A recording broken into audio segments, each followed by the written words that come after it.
ابراہیم علیہ السلام نے کہا ربا میں جانا چاہتا ہوں. بیٹا ہے، باپ بیٹے سے نہیں ملے گا تو اور کون؟ لیکن بتایا کہ نبی جہاں جاتا ہے رب سے پوچھ کے جاتا ہے. ابراہیم علیہ السلام نے پوچھا ہے کہ ربا بیٹے سے ملنے جانا ہے. پتہ چلتا ہے نبی پوچھ کے جاتا ہے. تو پھر ایک رات میں نے اپنے نبی کو بھی دیکھا کہ وہ بھی جب کافروں کے گھیرے سے نکل کے کسی کے گھر پہ گئے تو پھر تجھے یہ ماننا پڑے گا کہ شب ہجرت اگر نبی ابو بکر کے گھر میں گئے ہیں تو خدا سے پوچھ کے گئے ہیں.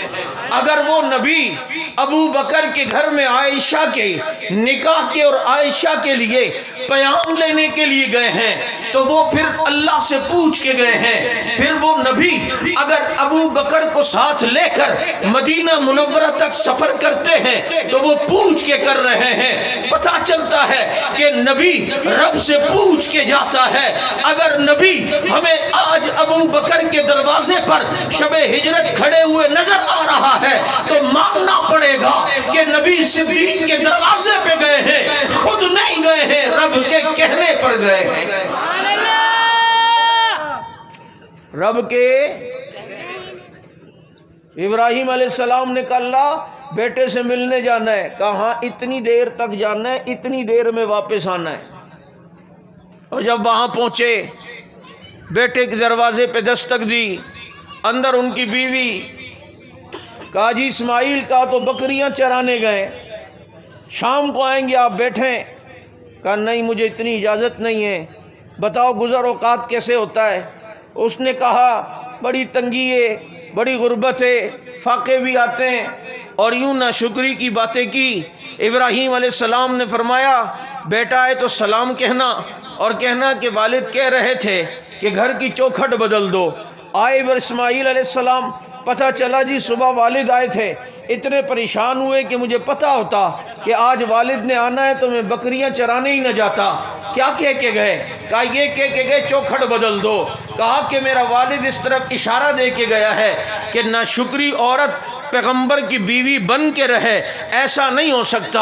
چنانچہ ان کو طلاق دے دی، کیونکہ جو عورت ناشکری ہو وہ پیغمبر کی بیوی آخر تک ہو ایسا کبھی بھی نہیں ہوتا ہے، پھر اسے پیغمبر چھوڑ دیتا ہے. اگر کسی بیوی میں ناشکرا پن آ جائے تو وہ اسے چھوڑ دیتا ہے. یہ بتایا ہے حضرت اسماعیل علیہ السلام کی سیرت نے. اور ہم ملت ابراہیمی پر ہیں تو ملت ابراہیمی یہ بتا رہی ہے کہ اسماعیل علیہ السلام کی بیوی کو پیغمبر ابراہیم نے کہا کہ کیسا گزر اوقات ہو رہا ہے. اس نے ناشکری کی. اسماعیل علیہ السلام کو والد نے پیغام دیا کہ بدل دو، یہ عورت اب تیری بیوی بن کے نہیں رہ سکتی، یعنی مرتے دم تک اسے نبوت کی زوجیت کا شرف نہیں رہے گا. تو پتہ چلتا ہے جو عورت ناشکری ہو وہ پیغمبر کی بیوی بن کے نہیں رہ سکتی. پیغمبر میرے محمد الرسول اللہ صلی اللہ علیہ وسلم کی جتنی بیویاں ہیں وہ آخر تک نبی کی بیویاں بن کے رہی ہیں. پتہ چلتا ہے ایمان تھا ازواج مطہرات میں تو وہ بھی بلندی پر، تقویٰ تھا وہ بھی بلندی پر، ہمارے نبی کی بیویوں میں زہد تھا وہ بھی بلندی پر، اور شکر گزاری تھی تو وہ بھی بلندی پر، وہ بھی. کچھ عرصے بعد دوبارہ کہا اللہ بیٹے سے ملنے جانا ہے. کہا ٹھیک ہے جاؤ، اتنی دیر جانا اور پھر اتنی دیر میں آنا ہے.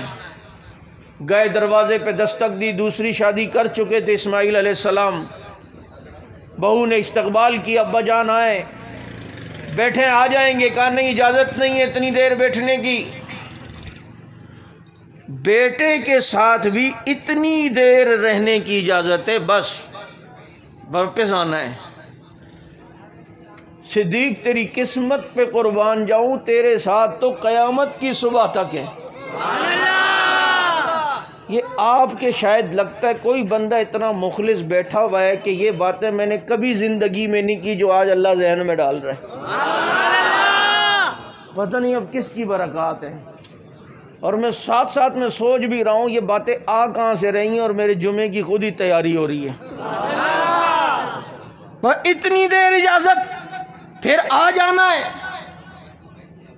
نبی کے ساتھ رہنے کی بھی اجازت تھوڑی دیر کے لیے، اور جس ابو بکر و عمر کو اجازت قیامت تک نبی کے ساتھ مل گئی ہو، کیا شان اور عظمت ہے ان کی۔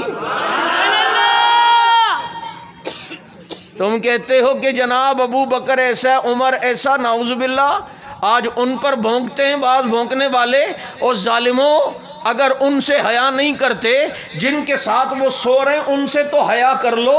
آج بھی ابو بکر صدیق نبی کے ساتھ سو رہے ہیں، اور اس طرح سو رہے ہیں کہ کتنا بلند مقام ہے پایا صدیق نے، بستر نبی کے ساتھ لگایا صدیق نے۔